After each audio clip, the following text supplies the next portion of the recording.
antes de empezarlo ya está siendo un éxito por la cantidad de donativos que hemos tenido y demás. Ha sido muy difícil porque no tienes experiencia en el tema de eventos. Nadie te asesora ni te aconseja, ¿no? Entonces es muy complicado y se necesita mucha gente, pero por suerte hay muchísima gente dispuesta a echarte una mano sin conocerte, ¿eh?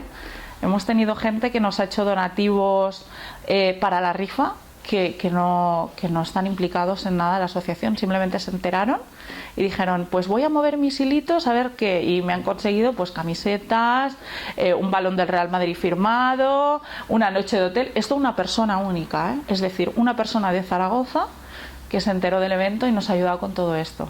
Es decir, que de una pequeña idea ha empezado a crecer hasta el punto de que estamos muy animados y creemos que esto tirará para adelante. Sí, porque